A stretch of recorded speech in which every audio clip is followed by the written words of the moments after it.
you get that? We're going to keep the covenant. Marriage is a covenant, not an expediency, not a simply human contract. It's a covenant with God. If we're going to keep the covenant, it's going to require grace. Now, I want to begin tonight by talking about what I call the gracious word. Remember I said last night that we can pick each other apart in the church or in the home, never lie. The opposite of that is, and this is where I want to take off tonight, is the art of the gracious word. There's an analogy. You know, God created the whole universe by the spoken word. And I tell you that to remind myself, and you perhaps, that we create by the spoken word. The primary creative dynamic in our homes is the spoken word. Our children are creations. I believe that. I believe we take kids, and kids are born with basic personalities. Now, all day tomorrow is going to be given to the art of being a parent, the art of raising children. But I'm going to overlap a little bit on that, a couple of things tonight, unavoidably. But one of the things I want to say right now is that children are the sum total of what we have said to them and about them. Other things affect them, but nothing like the spoken word. You realize that? What we say to our kids creates a child, a person. They're born with basic personalities, strong-willed, compliant, various things, but that's a very small part of it.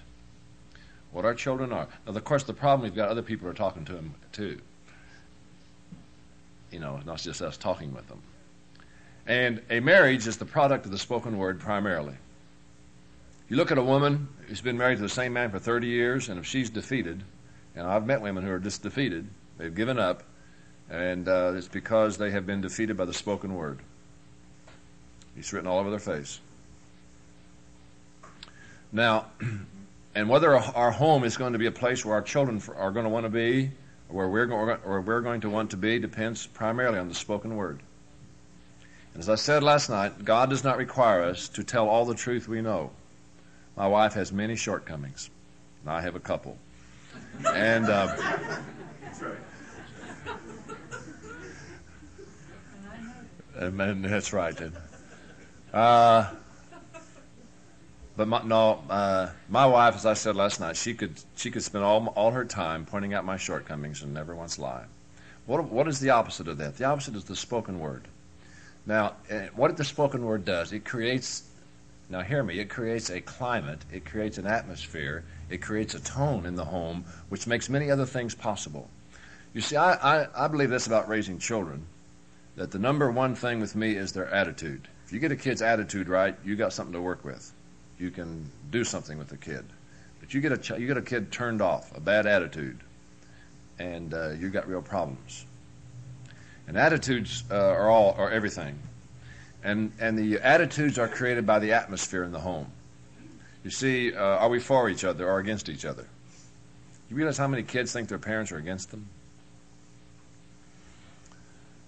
The parents aren't, they think they are. I kind of picked up on this. I got started thinking along this line when I was doing some counseling of troubled teenagers several years ago. And without fail, these teenagers would say this. They would say, boy, you know, if I mess up, boy, I hear about it. But if I do something right, never a word. Now, what is the grace of the spoken word, or the gracious word? It's this, that we can choose, as I've already taught us, we can choose to not jump on each other's faults all the time. We're not going to change much anyway. You have no right to marry somebody with the plan of changing them. If you don't like them, don't marry them. A marriage, that's the part of the version of, well, I'll marry him to win him to the Lord. God has a plan for evangelism, and it's not marriage. It's preaching. And He has a plan for a changing life. It's the gospel. It's not marriage. You understand? You got no right to marry somebody with the idea, well, I'm going to get them, then I'm going to change them. But it doesn't work anyway. And it's just not right. Not that we are not willing to change, but that's not. You understand, marriage is not a. I didn't marry my wife so I could make her over into something I want her to be. I liked what she was. That's why I married her. Still like what she is. Like her better all the time. But you see, the hardest people to it's hardest for men to learn this, by the way. And the older you are, again, we are talking about, I'm dealing in generalities. It may not be true of you, but the chances are that the older you are, the less natural and easy for it is for you, if you're a man, to speak the gracious word. I dare say we have many men here who were raised to get in trouble every time you messed up, but not much was said if you did it right. And men often feel silly doing it. I'll tell you, it's one of the hardest things I've ever learned. But it's worth it. You create an atmosphere. The spoken word. You say, and what do I mean by that? Well, I'll give you some examples. And you're going to think it's silly. And it is. It's not silly, it's ridiculous sometimes. It's also fun. You can say, honey, you look better by accident than most women do on purpose.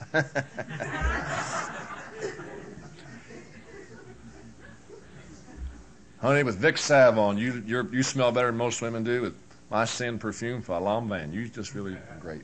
Have I ever told you how lucky I am to have you? Honey, I can meet you 10 times a day. I'm glad every time I see you. And you sit in front of people. Boy, isn't your mother pretty, fellas? Don't you ever see a prettier woman than that? Oh, and she'll just say, quit it. You talk about hypocrisy. That's it. That's right. And, honey, you worked hard on this meal, and I appreciate it. You hear that? Honey, thank you for this. Fellas, do you thank your wife for every meal she cooks? If you don't do it, start tonight. That's an order. And I'm serious. You thank her for every meal she cooks. And, honey, the house sure looks nice today. Honey, I know you didn't feel very good today, but you got up and kept working. I want you to know I've noticed it, and I appreciate it. It's the spoken word. And you have to work at it. Let me tell you, life is unhappy enough. Have you noticed that life will furnish us all the misery we need? We need to manufacture our own.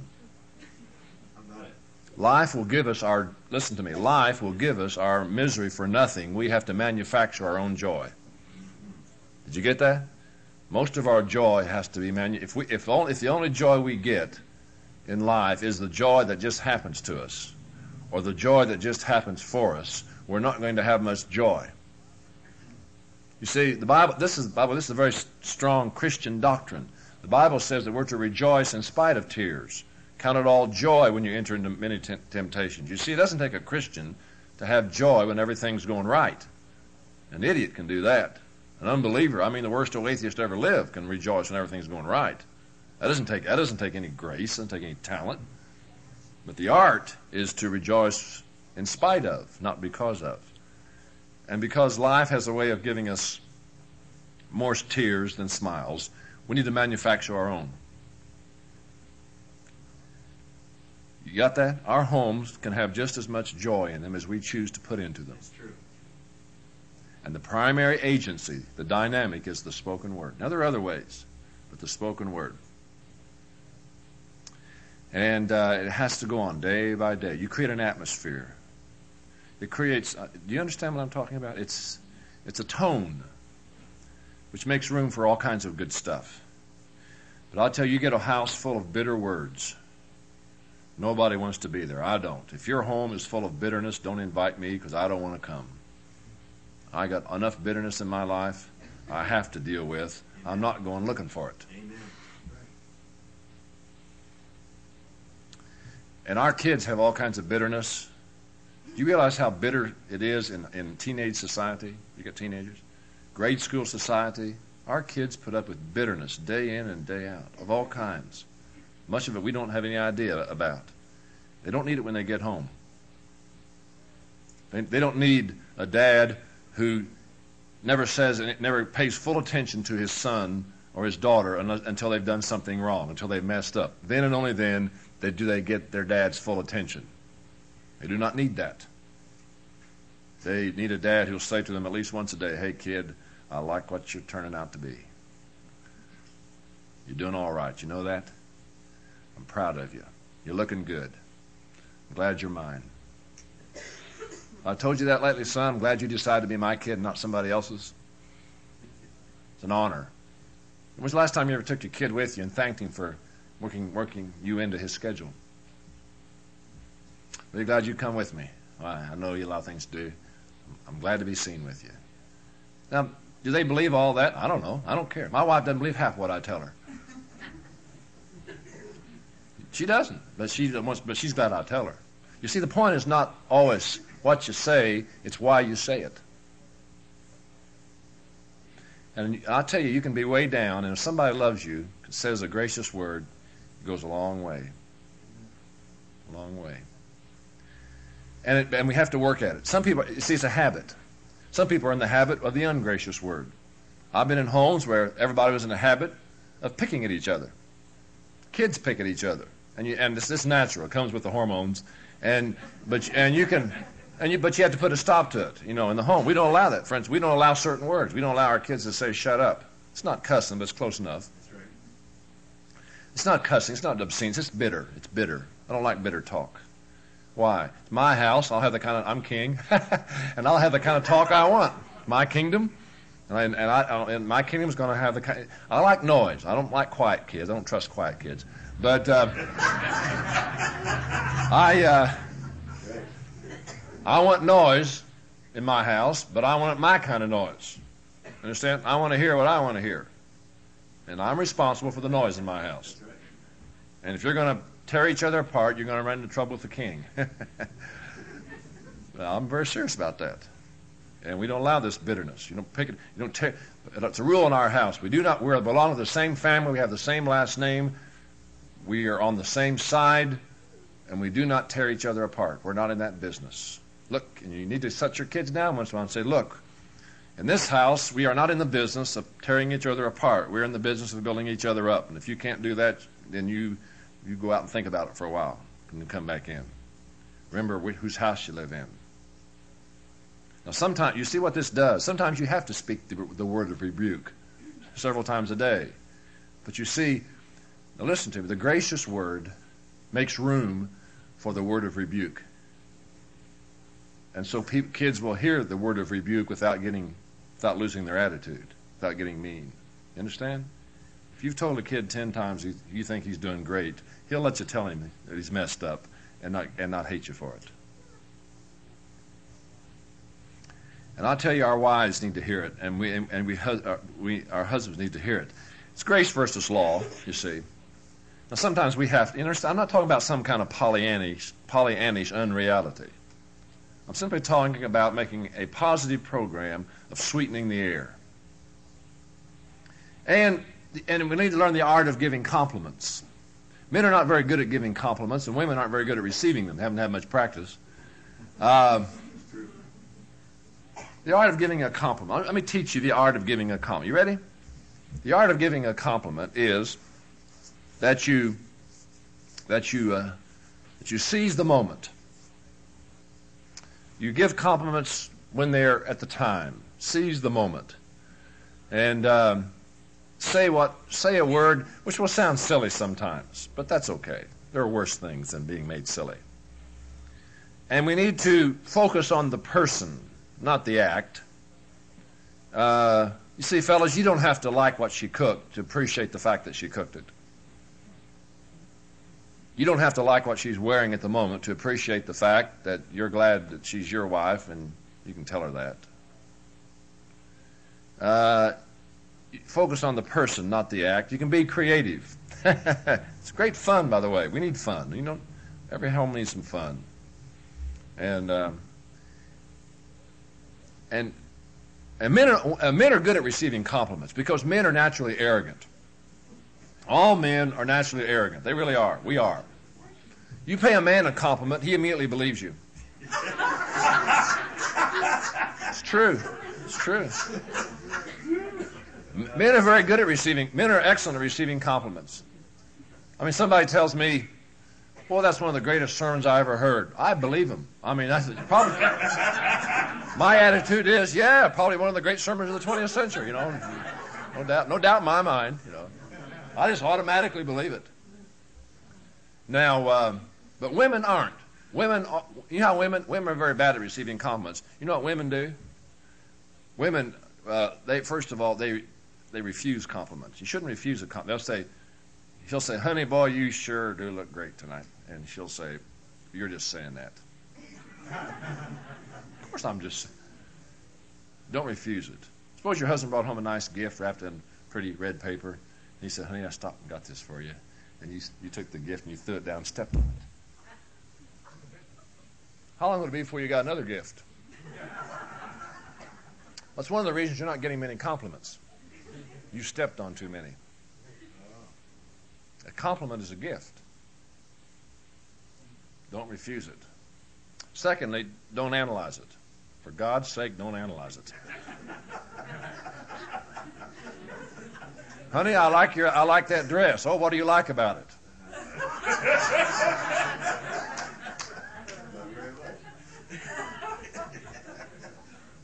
That's a good supper, honey. Oh, last night's wasn't?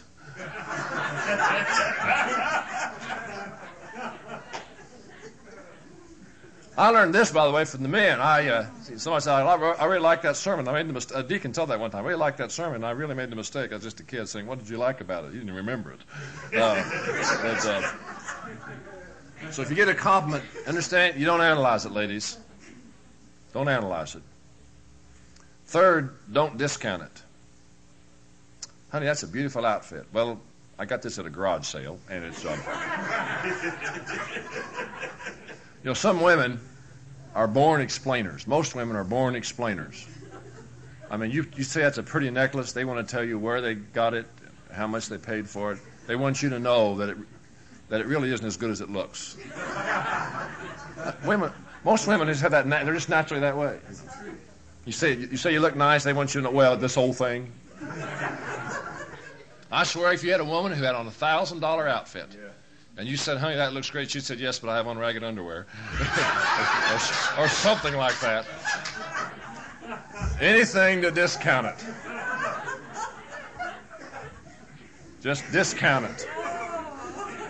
Women are good at that. I'm serious. Now, my wife has taught me more than I've taught her, but I had taught her this. I had to teach my wife how to receive a compliment. I'd give her a compliment. She'd either refuse it, analyze it, or discount it. And I got sick of that. I said, honey, I'm going to give you compliments the rest of your life because you're a mighty fine woman. You've earned them. I'm going to give them to you, earn them or not. But you've got to learn how to take them. And so I'm going to teach you, ladies, tonight. I promise you this would be practical, and this is as practical as I know how to get. I'm going to teach you right now, in a few seconds, how to receive a compliment. Are you ready? Repeat after me, ladies. Thank you. Just say it. Thank you. That's all it is. And you see, now you've learned the art of receiving a compliment. I still, my wife, every so often I just say, stop. Repeat after me.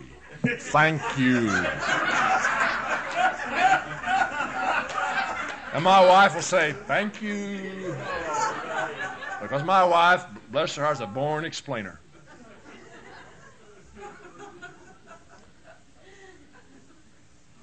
And that's fun. You see, it's more fun to argue about how to receive a compliment than to argue about a lot of other dumb stuff.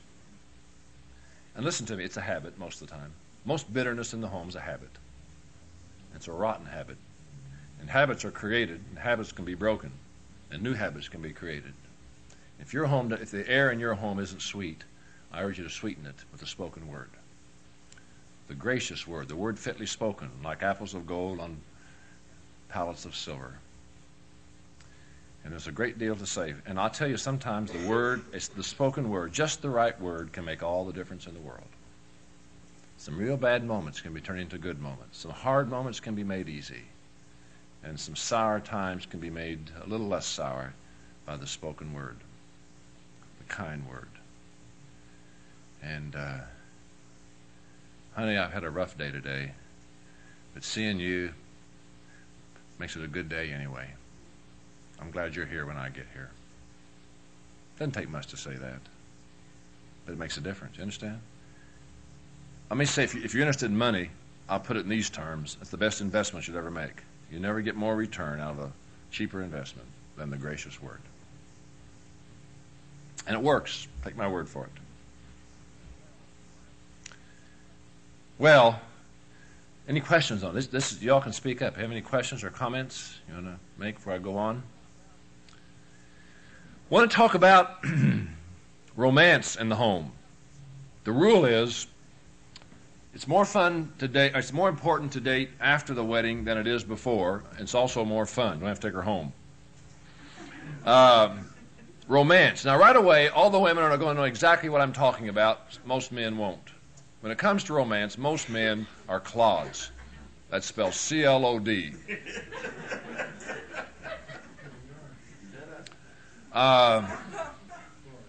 Many aren't. God created romantic love. Romantic love, as I said last night, I believe, in another connection, romantic love is just as much the creation of God as any other kind of love. And romantic love does not just happen, has to be created. I sort of picked up on this when I heard people talking, especially older people. They'd say, well, back in the day, they would speak of their mate in their courting days, back in the days, in our dating days, and by that they meant, they said, back when we used to date, they meant before they got married. Now, everybody has the need to be the object of romantic love. It isn't always possible, but if we come to the place in life where we feel that we are no longer the object of romantic love, life is different and something is missing. That's why it's so very hard for people who have lived with a mate for 40 or 50 years and they lose them. They lose their lover, their sweetheart. It's very hard. Very hard. You understand? We can get by without being the object of romantic love. But something's missing. Why? God created us this way, to be loved, romantically. I have the need. We have it written right across our forehead, right next to 660. Right there. It's I want to be somebody's sweetheart. You got that? I want to be somebody's sweetheart. I don't care what age you are.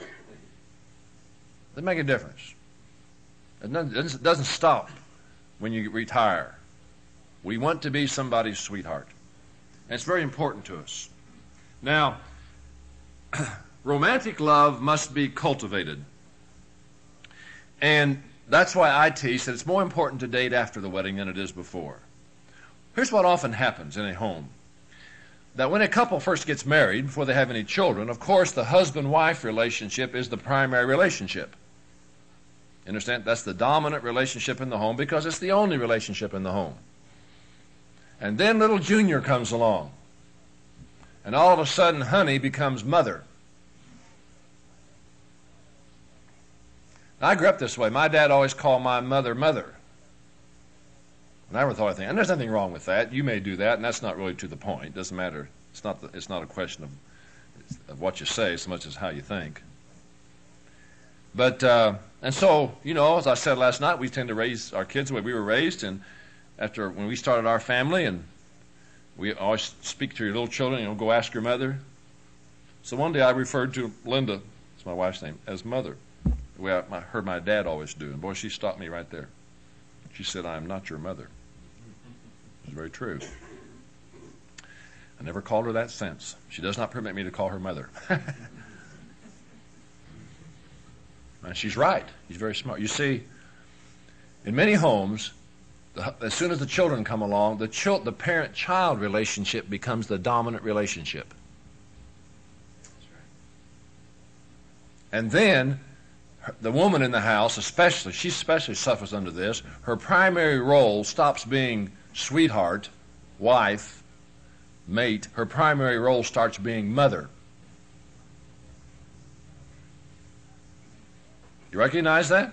Happens all the time. You want to ruin a kid, by the way, you make him the center of the home as soon as he comes along. I might repeat this tomorrow when we come to raising children, but I'll just say it here because it has to be said here. What I teach is this: when you have your children, if you want to really ruin your kids, you live for them. You restructure your life around your children and make your plans always around your children. Where you can go or can't go depends on what little Junior wants to do or doesn't want to do. And I promise you the day will come when you'll be glad when that kid leaves home. The rule at our house is we got here first. Live your life. Take your kids along for the ride. They'll enjoy it better, and you'll like them better. You understand? Live your life. Take your kids along for the ride. They'll be okay. Do not live for the children. You'll ruin them. And one of the ways you do this, and this is very, very important, is you must preserve in the home the husband-wife relationship as the primary relationship. We simply must do that. And that it goes a long way toward keeping the kids in their place. You understand? Not the head of the house. And so, see, and many women especially suffer under this. They get the feeling, and women will say this, I'm nothing around here but the maid. I'm a maid and the cook. You need to say to your kids sometime, look, Aaron, I didn't marry her, that lady who's, around the house, your mother. I didn't marry her, so you'd have somebody to pick up your underwear.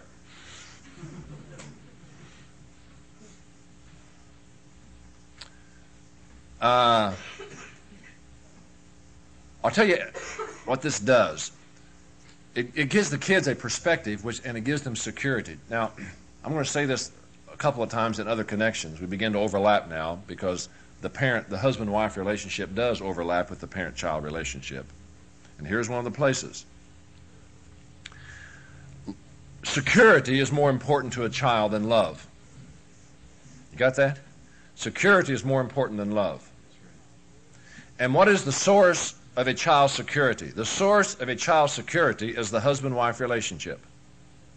If the husband-wife relationship is strong, a child, all other things being more or less equal, has security. You got that? It's very important to learn that the source of security is the husband-wife relationship. That is, what really causes a kid to lose his security is when mom and dad don't get along.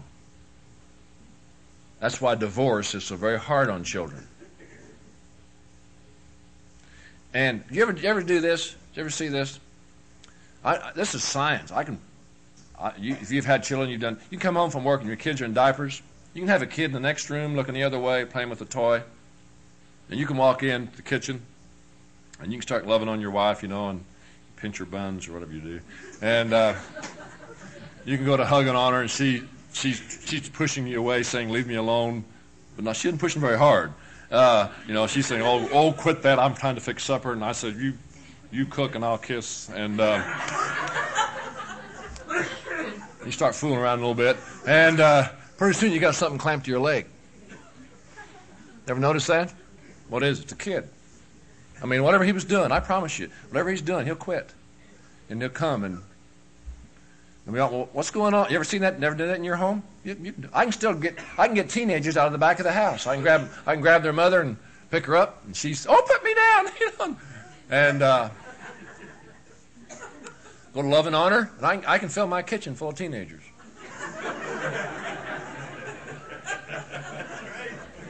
Takes less than a minute. Now they're not saying, like clamping, like they did when they were in diapers. They're saying, go, Dad, go for it. There's Dad. He's, their Dad's at it again. Now, kids, I'm serious. You want to turn kids on? What turns kids on? If Dad loves Mom, Mom loves Dad. Here's how kids think. They may not say it, and I mean kids of all ages. They start out as toddlers. As soon as they begin to perceive things, albeit dimly. Here's how their mind. This is what goes on in their heads. You can put it this way. A lot can go wrong, but as long as Dad and Mom love each other, I'm okay. No matter what else happens, as long as Mom and Dad love each other, I'm okay. But you see, and that security is preserved best when the primary relationship in the home is the husband-wife relationship. So I say to the kids, and kids will try to divide you. They try to divide and conquer. Mom, Dad, Daddy, Mom said this. What do you think? And I say, son, she got here first. The rule is I'm on her side even if she's wrong. See, long-term security is better than short-term justice. You got that? Long-term security is better than short-term justice. Well, Daddy, that's not fair. Good. Whoever told you life was fair? Or I planned it that way, Things have been too fair. Things have been too fair around here lately. That doesn't scare me. That's not fair. I don't care. I love that woman. I'm on her side, even if she's wrong. Why? Because, you see, kids need to know that they're not first around there, and they like it that way. They don't want to be first. Do you hear me? They don't want to be first. Because you spoil the kid, making him number one in the home, and you take away his security. That's the price you pay. That's exactly right. And the kid would rather have the security than to be first in the home. And it's great for discipline. Puts it in a whole perspective. You can discipline kids and turn them on at the same time, or you can discipline and turn them off. One of my favorite memories when my oldest son, he was a compliant child when he was born. He'd give lessons on how to repent. I could just point the finger at him, he'd melt. Until he became a teenager and all of his hormones went to his mouth. Good kid, but he gets mouthy sometimes. And sometimes he gets, we used to call it sassing. It ruled our house, be careful how you talk to that woman. Why? Because there's this guy around here who's in love with her, and he hears you, you're in trouble. And he mouthed off to his mother, and I said, son, get to your room. We and I are going to have a meeting. And we went in there and closed the door, and I started talking. I said, Aaron, and he was glad I was talking. He was thrilled to death I was talking. And Aaron was 14 at the time, never forget. Aaron's a fine young man, one of my good friends. And I said, Aaron, you've lived in this house about 14 years. Yes, Daddy. He's agreeing to everything. He's trying to stay alive. He said, yes. I said, you know your old man, don't you? Yeah, Dad. I said, let me ask you a question. What do you think? Suppose the man across the street talked to your mother the way you just talked to her. What do you think I would do? Oh, I don't know. But I'd do something, wouldn't I? Yeah. Why? Nobody talks to my wife like that. I'm crazy about that woman, and so don't you ever mistreat her in my presence, or you're in trouble, some kind of trouble. I'll make trouble. You do not talk to my wife like that. The man across the street doesn't talk to her like that, and you don't talk to her like that. He liked that. You see, it's one thing to say, don't talk back to your mother. It's something else to say, be careful how you treat my wife. See the difference? It's all the difference in the world. You see, he learns a valuable lesson, but it increases his security. Wow. Don't ever mess with Mom and Dad. Why? They stick together. I had my second son tell me that one time when we went home from school. Most of his friends are from broken homes. He was 8 years old. He said, Daddy, I'm glad you and Mom love each other. At least I don't have to worry about that. And he's a worrywart. He worries about everything. World peace.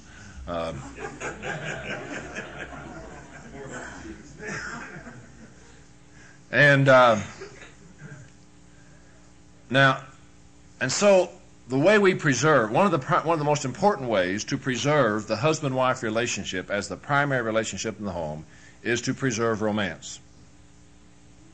That is, we need kids are delighted when Mom and Dad love each other and when Dad dates Mom. When they come home and see the flowers and the notes, they say, well, the old man's at it again. You know him.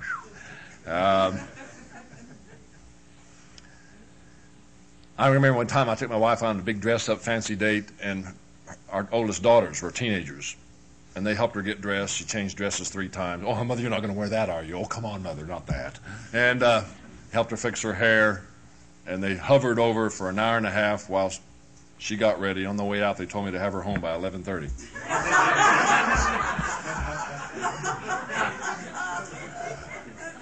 And I didn't, but I'm the king. I don't have to. I'll tell you, those girls are delighted. They think it's great. Behave yourselves. They're making all kinds of snide remarks as you're taking your wife out to the car, and open the door for her. And they're teasing you, but they love it. They love it. And one of the benefits this has is that when our children get to be teenagers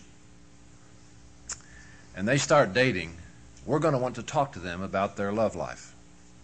As they come to the age when they're going to date and choose a mate and get married. And listen to me, fellas. If they've never seen you date their mother, if your sons, for example, have never seen you date their mother, you're wasting your time giving them advice about their dating life.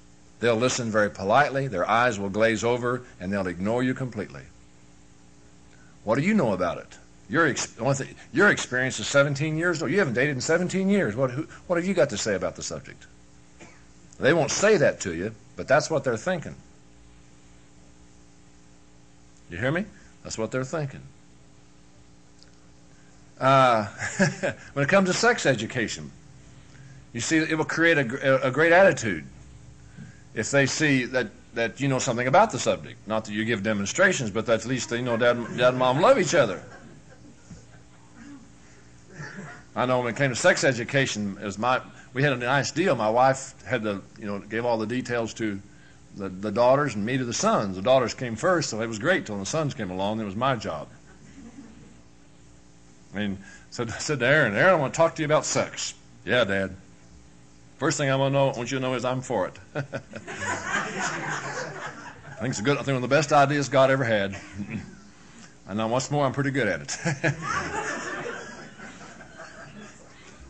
Your mother and I love each other, and we think it's great, and I'm going to tell you how to make it great. You do it God's way. You got that? You do it God's way, and they have to listen to you. Why? Because they figure you're a pro.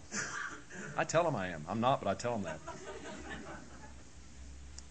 And you can say to a son, kid, all your life you're going to need to know how to treat a woman. If you're going to be happy, you're going to need to know how to treat a woman. A lot of men don't know how to treat a woman. I want you to know. You just watch your old man. I'll show you how to treat a woman. That sound arrogant? I don't care. My kid, I'll raise him any way I want to. And it's better to have you think me arrogant than to have a kid that doesn't know how to treat a woman and lose his marriage because he's a clod.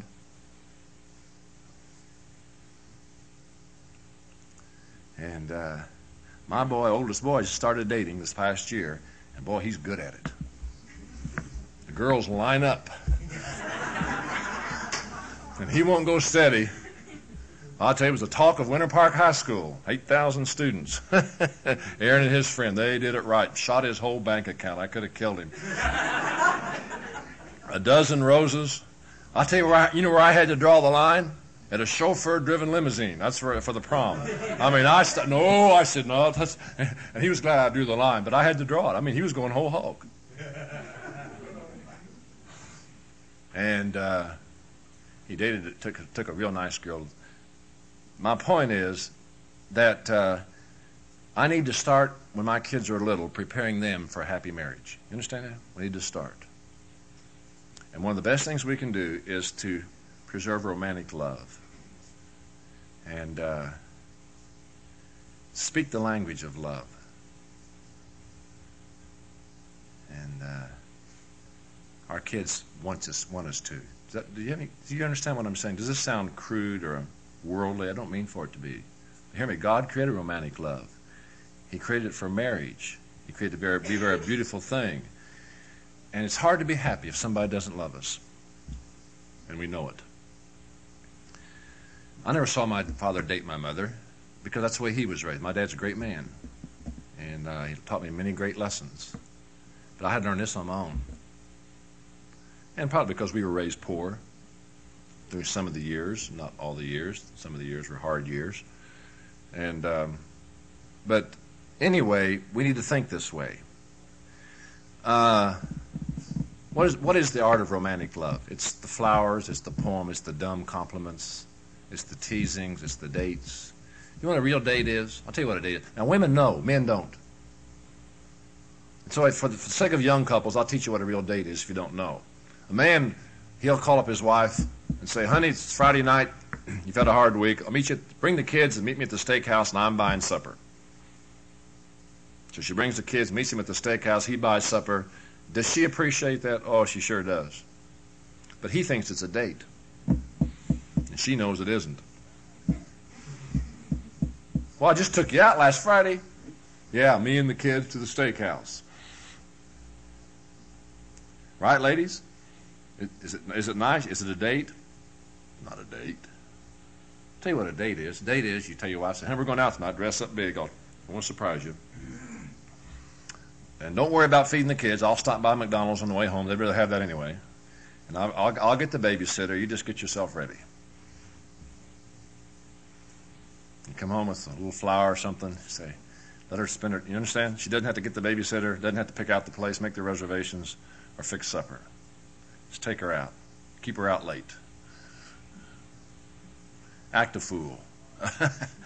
All kinds of ways. I'll tell you, dating it. Let me tell you my statement again. Dating is not only more important after the wedding; it's much more fun. And the kids will be glad, and your wife will be glad, and you'll be glad, and there's joy in it.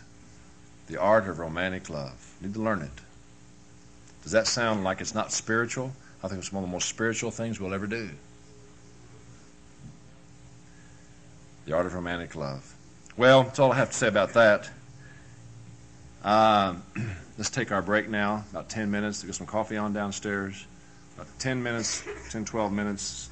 Then we'll go for another 45 minutes, and we'll quit for the night because we got to start again in the morning. Our culture says it is. Our kids are being taught that it is. It's the big it. Promises are being made to our children through their music and through all number of ways, through television. Promises are being made on behalf of sex that sex was never designed to keep, and it cannot keep. It's one of the reasons there's so much perversion and pornography. People are trying to get sex to keep a promise that it cannot keep. To be the be-all and the end-all, the great it, the ultimate. Sex is not the ultimate. It's great, but it's not the ultimate. It's not the be-all and end-all. It's not the ultimate intimacy. Sex was designed by God not as a substitute for closeness, but as an expression of it. And sex is all that God meant for it to be when it expresses spiritual unity. The greatest intimacy is not sex. The greatest intimacy is spiritual unity. The greatest intimacy is not sleeping together. The greatest intimacy is praying together. You understand that? That's the greatest intimacy, is praying together. And therefore, romantic love is tremendous. It cultivates this closeness, but it is not to be separated from the total covenant and the total reality of what God is to us and what He has made us to be. Well, that's all. I have more things to say about that, but time will not permit. I want to say, as I promised this afternoon, I want to talk about the principle of making time to live. James Dobson says that the time overcommitment is the number one marriage killer. He may be right about that. I don't know. Overcommitment is a sin. It's a respectable sin. We are all too busy. It takes more time and energy to make a living than it has did 20 years ago for most people. In more homes, both man and wife have to work. And I'm sympathetic with that. My mother and father both worked all the time I was growing up. I hated it, but they would have had it differently if they could have. I understood that. I'm going to come back to that in just a minute. But overcommitment. Now, some kinds of work, it's more deadly than others. You see, in some kinds of work, we make our own schedule. Like a minister, he makes his own schedule. An insurance or real estate man makes his own schedule. Others punch time clocks. Our schedule is made for us. But even after that, what do we do with the after hours? You see, overcommitment is the sin of giving too much of our time and energy to other things than our family, so that our family either gets no time or it gets the ragged edge of time. And overcommitment is not only a deadly sin, it's a respectable sin. It lurks in the future. You see, we make the commitment today, but we don't have to keep the schedule today. We keep the schedule next month. But, you understand? So we can put it's a sin that we commit for the future. Overcommitment. And I want to talk about 3 time myths. These are myths, and they're dangerous myths because they are not completely false. The worst lie, of course, as you know, is the half-truth. And these are there is just enough truth in them to make them dangerous. The first myth is like what I call the end of the tunnel myth. Ever heard that? Well, family, I'm going to spend more time, but right now I'm in a real bind. I'm in this program at work, I'm going to school. I'm real busy right now, but I can see light at the end of the tunnel. And you just wait till June. If I can get through till June, then I'm going to have more time for my family. Now, is there an element of truth in that? Yes, there is. There are some periods in life which call for special commitments. And you have to sort of look at the end of some tunnels. And so there's just enough truth in it to make it dangerous. Question: what lies at the end of the tunnel? Answer: another tunnel. You ever notice that the free time you thought you were going to have when you got through this set of commitments somehow is all taken up when you get there? You ever notice it's like free time is like what we call, or uncommitted time is like a vacuum, and nature abhors a vacuum, and something rushes in to fill it. Have you noticed that? Something just sort of rushes in. And the time that you thought you were going to have some time for your family 3 months ago, and all of a sudden something else has come along. So I simply label that as a myth. Listen to me, there is no end of the tunnel. All that lies, this is the rule of thumb, all that lies at the end of the tunnel is another tunnel. So if you're going to spend time with your family, do it now. Don't wait till the end of the tunnel. Does that make sense to you? I say, the second myth is this is my favorite. It's a real doozy. It's not the quantity of time, it's the quality. It's not the quantity, it's the quality. Is there a little bit of truth in that? Yeah, a little bit, not very much. The fundamental fallacy in that is that you cannot, that none of us are good enough to create the kind of quality time that will make up for quantity. If you're going to have, I remember I said last night, if you're going to have kids, raise them. If you're not going to raise them, don't have them. If you're not going to spend the time it takes to have a family that's worth having, don't have a family. I don't mean to be unkind, but that's what I teach. And it takes time to raise a family. It takes time. And none of us are good enough parents to do the job in 2 or 3 hours a week. I don't care what kind of quality time that is. It just will not happen. It will not happen. And another fallacy in this quantity versus quality business is the fact that what we think is quality time, very often the other members of our family don't think is quality time. For instance, what you think is quality time, your kids probably don't.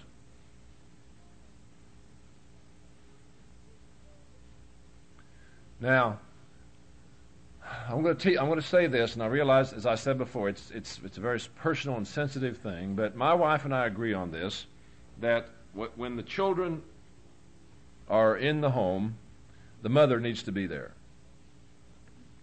Teenagers need a mother at home just as much as a 6-year-old.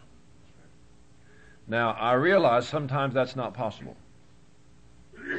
I realize that. As I say, I grew up in a home where it was not possible. And so I'm very sensitive to that. I'm very sympathetic with that.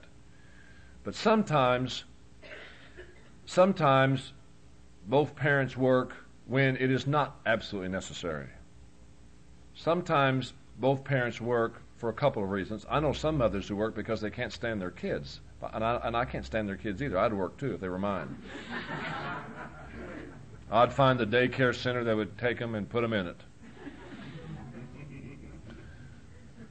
Some parents work because they want things, and they think and they salve their conscience by giving their kids things instead of time. Now, again, I'm not meaning to judge. I'm just laying the principles down. You apply them between you and God, how you apply them. I'm your teacher, not your conscience. But my wife has always felt very strongly about this, and so have I, partly because I grew up in a home where both my parents had to work. And so we found that kids don't need things. We've never had very much, and I'm not up here to poor mouth. We've never bought a bedroom suit. Everything we got's bits and pieces and junk, either made or found or stole. No. We were married for the first 9 or 10 years of our marriage. Our couch was from Goodwill, and my wife had covered it 2 or 3 times. Everything we got just about secondhand. Do you know it hadn't made a bit of difference? You sit on a couch that came from Goodwill, it sits just as good as the one that came from the furniture store if you got a kid on your lap. Or if you're sitting there fooling around with your wife. It doesn't make any difference. It doesn't make any difference. Not really. It doesn't look as good. You're getting embarrassed. We had holes in our couch for a long time. We couldn't afford any. My wife wanted to be at home, and I wanted to be at home. And so we made ends meet. You can do it. Now, my wife works now. When our youngest child was about 9 or 10, out of necessity, she took a job, but she works 3 mornings a week, and she works from morning till noon. She's home at noon because she believes that she must be there when the kids come home. So the best times when the kids come home, she says some of the best times is when you go pick up the kids from activities, because you got them, you can pump them, find out what's going on, talk to them. And so our kids do not know what it is to come home to an empty house. I grew up coming home to an empty house. I know what it is, and it's not fun. That's right. And my parents would have had it otherwise if they could have. And because it takes time to raise kids. A lot of parents don't know their kids because they haven't taken the time. Not because they haven't wanted to. It takes time. It takes longer to know some kids than others. Some kids, you get to know them in 2 minutes. Others, it takes hours. Patient hours. Now, that's my feeling. I recommend that mother be at home if possible. And whether it's possible or not is for you to decide. And I recommend dad be home a lot more than he is very often. See, it's not fair for the man to say to the wife, they're our kids, but you raise them. Remember I said last night, I am responsible for my children, not my wife. The responsibility is mine. He gave me the authority so I could meet my responsibility. And it takes time. And I haven't always given time. It's very hard. I've always gone to school and taught and preached at the same time. You heard I led 3 lives, TV series. I always led 3 lives. And a lot of it's my own fault. But we need time. And I'm tying these 2 things together. I'm making the point that what we think is quality time is not necessarily what the kids think is quality time. And I'll tell you how I learned that. I'll tell you a story. My oldest daughter, we had a policy, and I'll come back to this tomorrow perhaps, but my wife and I believe that kids do not need stuff, but they do need memories.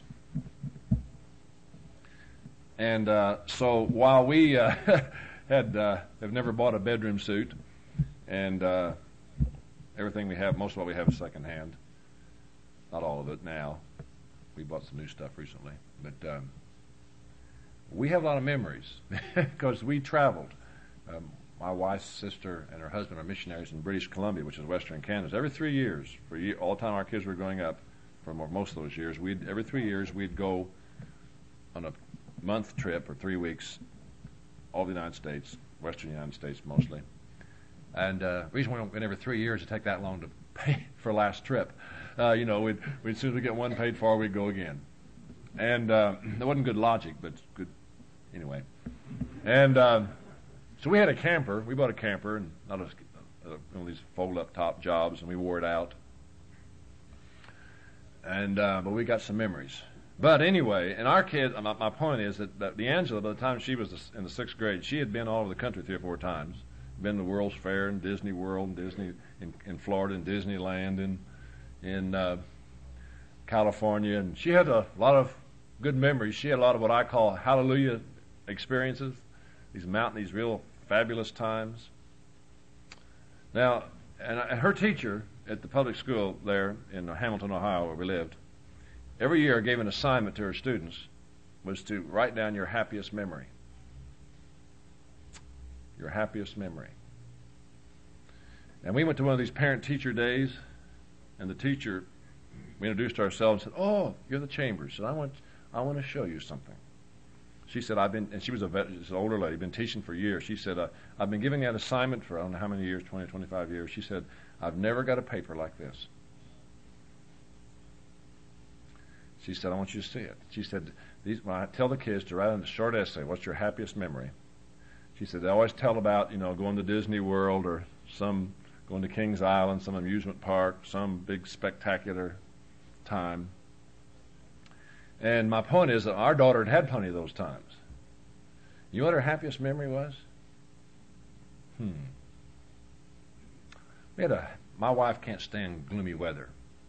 You know how it's one of the reasons I took her to Florida. You know how it is up here. It'll set in and just have a ceiling of 30 feet, and just you can drink the air days at a time and gloomy. When those days would come, my wife she would always, she always made a point to get things ready for when the kids came home from school. And on those days, she'd close the curtains and light candles, put some music on, and I'd put a fire in the fireplace for her. And so she'd get through the day. And it was one of those days. And Leandra wrote about the day. She said, and she was in 6th grade, as I recall, still in elementary school. She said, here's my happiest memory. It was a rainy day, and I went home, walked home, and it was drizzling. These are my words. I'm not exactly her words. My wife still has the essay. And I walked in the door. There was a fire in the fireplace and music on the stereo and candles burning. And my mother gave me a cup of hot chocolate and said, "Here, sit down in front of the fire and warm up before you change your clothes."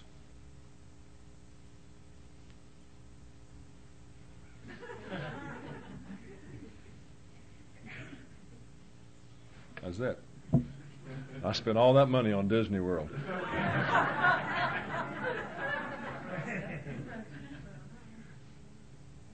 I learned something from that. See, if somebody had asked me, tell me your daughter's happiest day, I'd have picked out one of the hallelujah days. And I had plenty to pick from. But strange, that's not what she thought was the happiest time.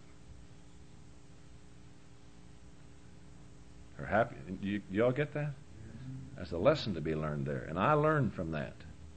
You see, what we think is quality time may not be what our children or our wives think is quality time at all. So often what we do is, to make up for the lack of quantity, we'll work up some special occasion, sometimes an expensive occasion, and think that makes up for it. I don't think it does. And so there needs to be time. And by the way, I'll say this to you. Well, do you understand that? The point I'm trying to make, I'll leave that because of time. The third myth is this. It's the businessman's myth. It says, I'll make it up to you. I can't do it now, but I'll make it up to you. Sometimes you have to say, we can't do it now. I know that. I say it all the time. I realize that. But the rule is, just as with the end of the tunnel myth, there isn't any end of the tunnel. And the rule of quantity versus quality is that it doesn't work.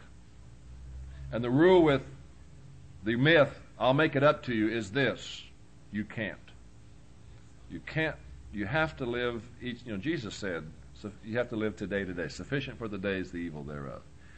Listen, we can only do today's living today. You can't make it up.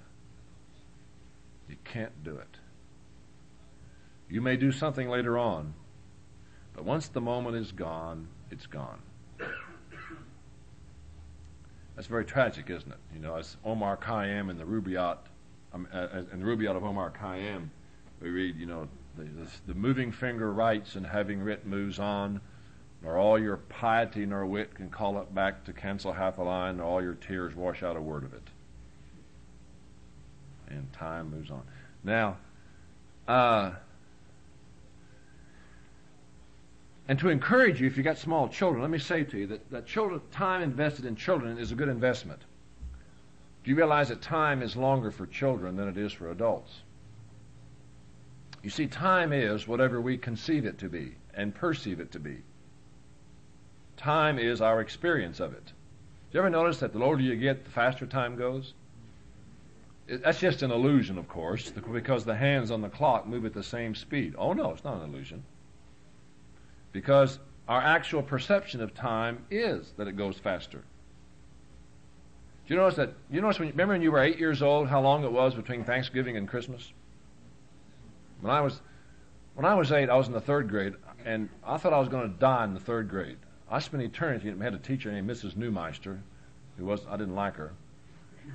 And I swear I was in the 3rd grade 5 years. I mean, just, that year went on and on and on. It used to take 4 months between Thanksgiving and Christmas. Now it takes 2 weeks. I don't care what the calendar says. I know how long it takes. Understand? The Christmas, which would never get here in the old days, now is here. It snows on the tail of the turkey.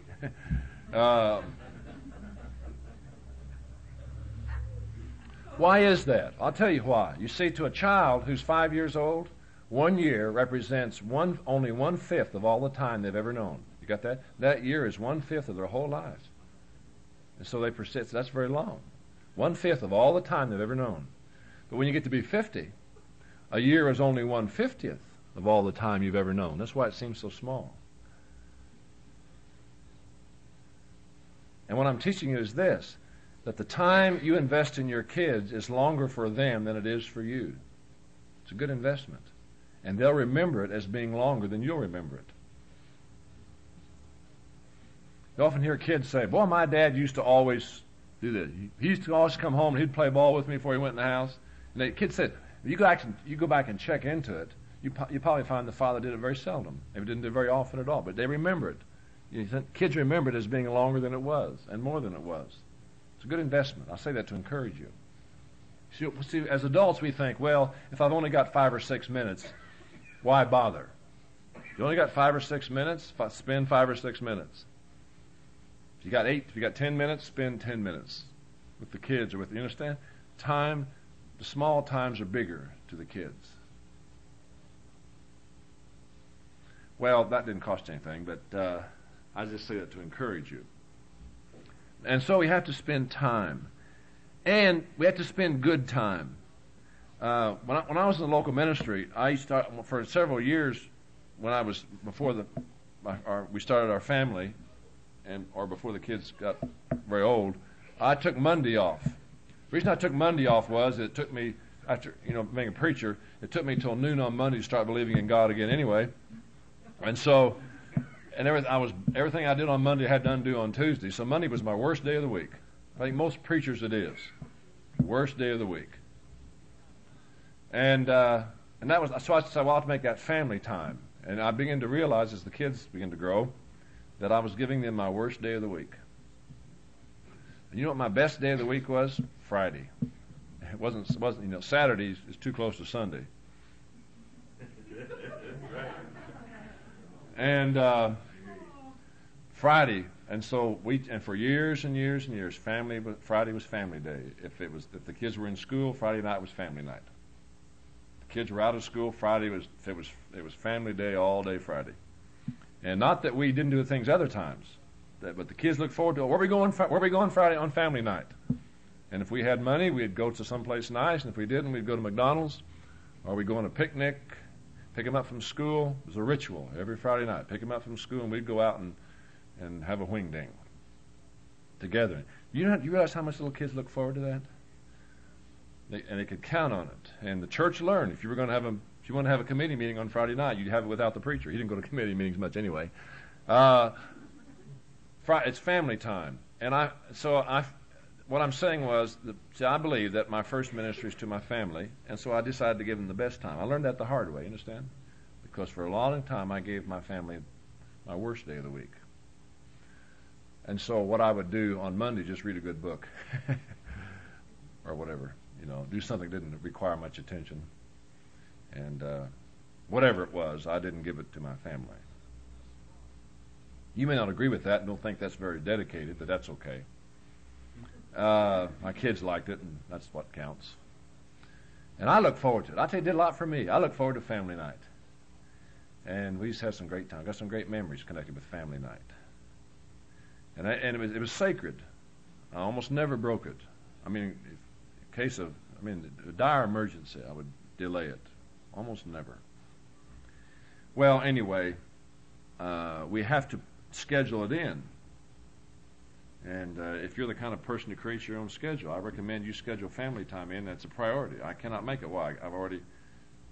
And sometimes it's hard for church members sometimes to understand until they got the message and they really appreciated it. But I've had people tell me, well, now, you sure you can't make it Friday night? No. Why? Because I promised two little girls we were going to the Italian restaurant Friday night and eat spaghetti. And frankly, my promise to those two little girls is more important than whatever you got going. Sorry about that, but it is. Did you ask me? You see, I didn't belong to the church. The church hired me. They didn't buy me. The only people I belong to is God and Linda. The college where I teach, they employ me. They don't own me. I don't belong to them. Understand? I belong to God and Linda. And don't belong to anybody else. And if I choose to take time and make it family time, then I'm going to do it. I have the right to do it. Not only do I have the right, I have the responsibility to do it. Does that make sense to you? Now, that may seem harsh and a little arrogant again, but sometimes we have to draw the line where people think we ought not to draw it. But listen, I love you dearly. And I care what happens to your kids. But I care more about what happens to my kids. My first ministry is not to your kids. My first ministry is to my family.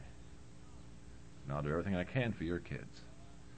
But I'm not going to sacrifice my kids to your kids. You understand that principle? And if you don't like that, then you just have to pray about it and repent. No, I don't mean to be unfriendly. I'm teaching a principle, and I found. Don't misunderstand me. I found the church agreed with that. The church was, and once the church, and most of when I was at Westside for all those years, I was young when I went there, and most of us were in the same boat, raising our kids, and they appreciated that. In fact, the church defended that. The church was on my side. The church was not against me. They were on my side, and I've always appreciated that. Well, time. Take time. We have to plan today for family time tomorrow, determine our priorities, and stick to them. And we have to be creative sometimes.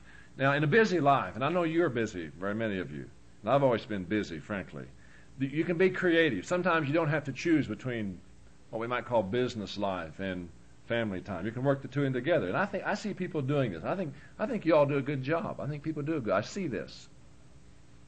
I've always had to travel a lot like this. Now, if this had been 4 years ago, I'd have probably had a kid with me.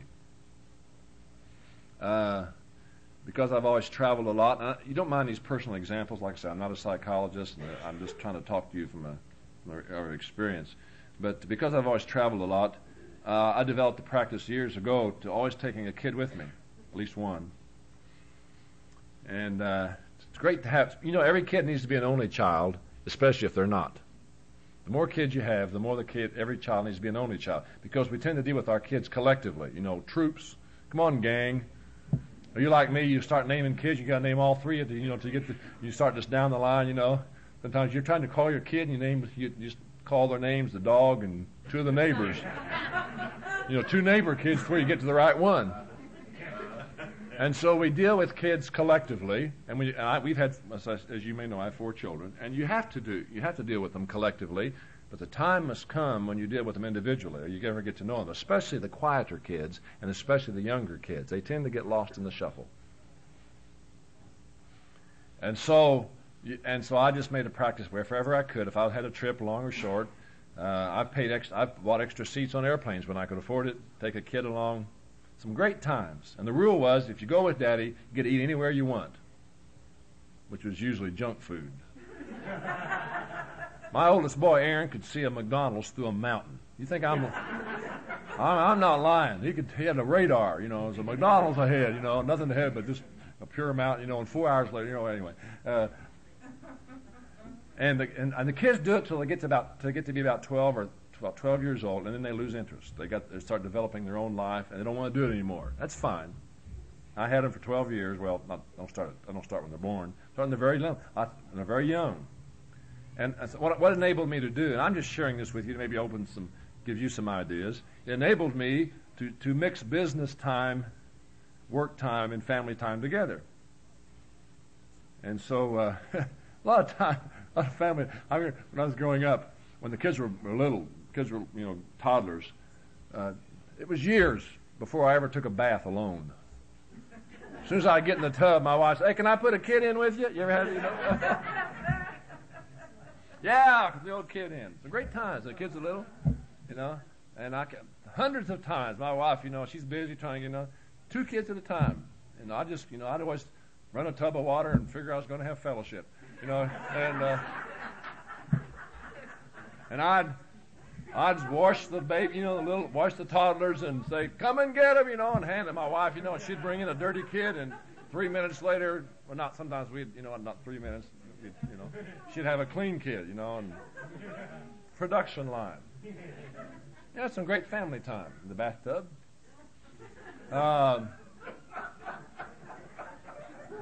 You all think I'm kidding. I'm not kidding.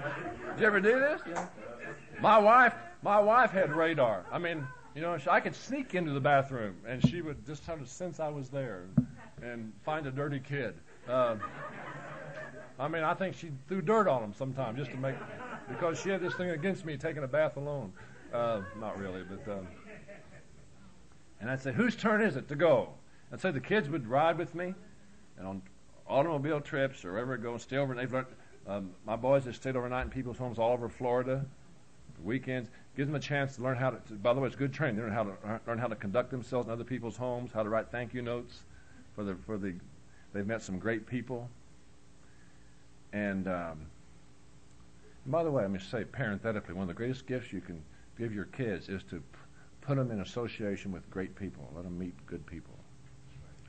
And they learn this, and we had some great talks. That's when I give my boys their sex education. So have them in the car at 55 or 60 miles an hour. They couldn't get out, but neither could I. And but just time together. For several years, I taught night classes at Cincinnati Bible College, and little girls, they were little ones. They took preschoolers. They took turns, and whoever's turn it was, the rule was we had relatives, cousins of my wife, who were in the dorm down there, and they were just the girls. I'd drop the girls off at the dorm, and they'd have 100 babysitters. And then after class, I'd pick them up. And the rule was, on the way home, we'd stop at Friendly's Ice Cream. You get anything you wanted, up to the Super Gut Buster. I drew the line somewhere. Or hot chocolate, donuts, and it's their choice, and they look forward to it. And we had some great time. You see what I'm saying? You need to be creative. And I see people doing this. I see dads out on Saturday running their errands with a kid along. Take him along, stop for a Coke. Say, "Hey, kid, I'm glad you came with me. Appreciate it. Nice to be with you."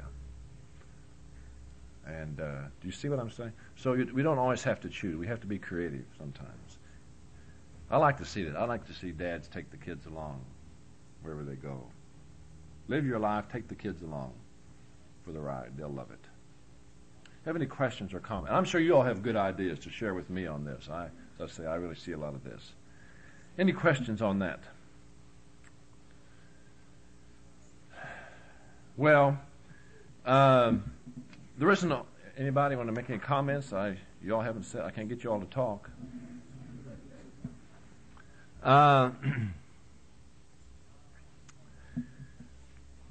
Really, this is about all I have to say before I get into the art of being a parent, which I'm going to start on in the morning. I'm going to speak during the Bible school hour. I don't know who all to. I'm not quite sure on that. I'm going to preach on this, speak on this during the worship hour, and then we'll have a double session tomorrow night. Is that right? Tomorrow night on the art of being a parent, how to raise kids. Now, and let me say, as with some of the things I've said about the husband-wife relationship, I don't expect you to agree with everything I say. A lot of it's opinion. But at least think about it. And maybe, I think the principles are sound, but we don't always agree on how to apply the principles. And a lot of and how we apply the principles depend upon our personalities, our opportunities. You see, each family has its own chemistry. No two families are alike. My family is my family. It's not your family, and your family is not my family. And so, when I give you these personal examples, I do it because it's the only way I know how to teach this. So take the principles, and when you put the principles in the chemistry of your family, they won't come out the way they do in my family, necessarily. You understand that? And I wouldn't expect them to. But I think the principles are sound. I believe in them firmly. And so we take the principles and the ideas, and you may have to throw part of it out, but at least it may open some windows in our minds to rethink our family. Some families, the families are just different. Listen,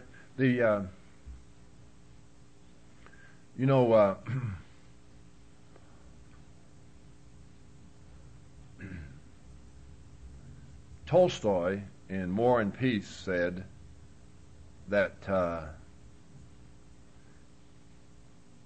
happy families are pretty much the same, but every unhappy family is unhappy in its own way.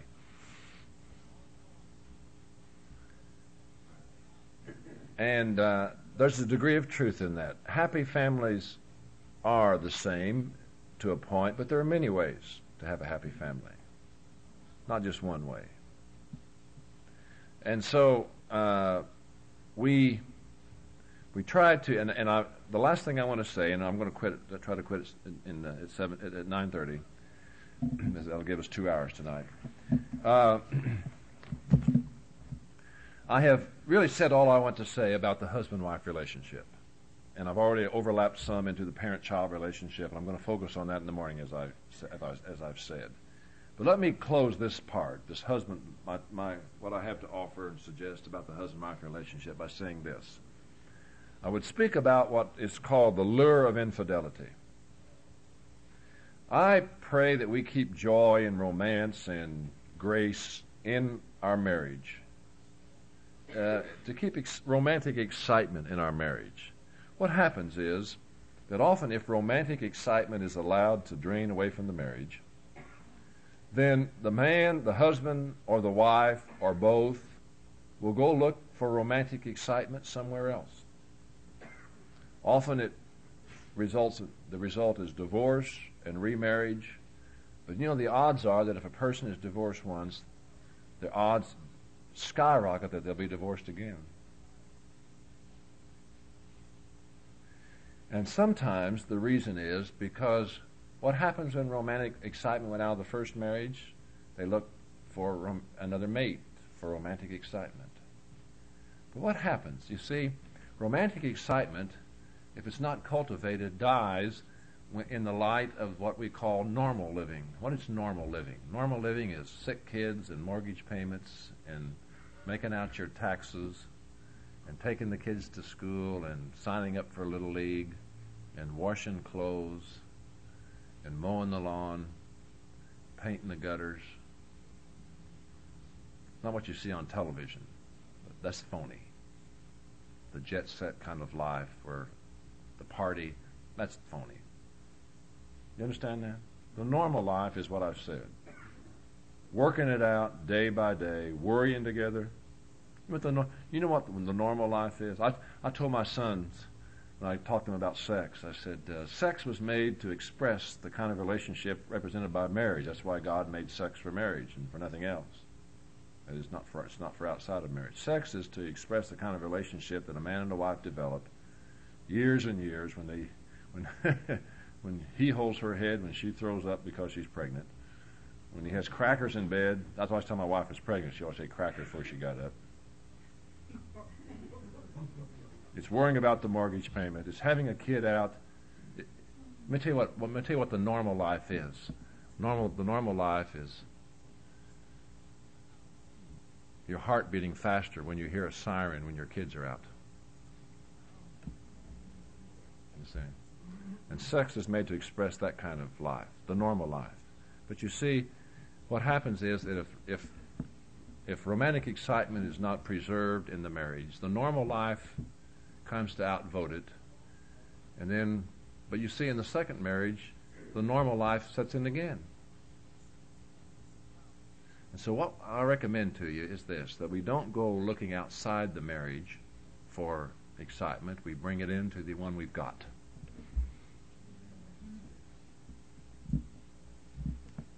You got that? We keep the one we've got. And this is the art of falling in love. Remember I said last night, talk about the ancient art of falling in love again? Sometimes my wife and I will get so busy raising our families and meeting our obligations. My wife is she's our church secretary. She was much more than a church secretary. She really has a vibrant ministry. She plays the piano and helps with the youth work and counsels and has a very important ministry in our church. And sometimes my wife and I have to sit down and say, hey, well, it's time to fall in love again. We've kind of neglected it. See, married life is not this beautiful climb. Married life is like this. When you get the low spot, you don't bail out. Say, honey, it's time to fall in love again. Yeah, it's time to fall in love again. I love it. It's great fun.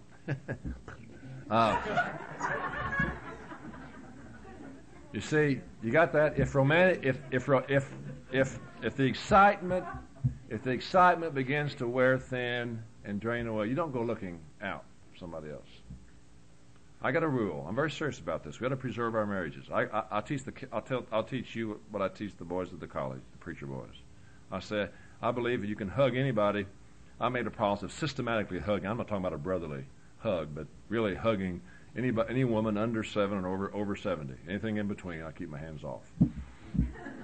As a regular policy. Why? I got a lot of friends who started out in the prayer room, ended up in the bedroom.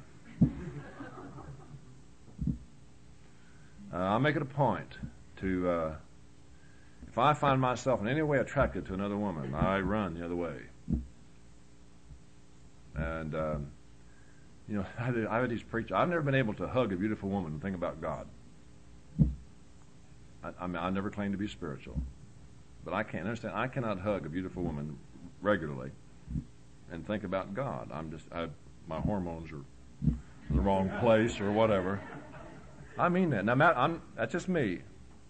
Why? Because I'm scared of myself.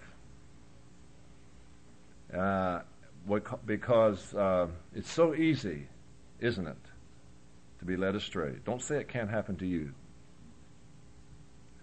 I have many friends who are ministers who lost their marriages because they thought it couldn't happen to them. It can happen to you. It can happen to me. I teach this stuff, and it can happen to me as much as it can happen to anybody else. So what do we have to do is to beware of the extramarital thing. And we do not go looking outside the marriage for excitement. We keep it in the one we've got. Does that make okay? That's as common sense as I know how to get. And I hope that some of the things I have said tonight will help us to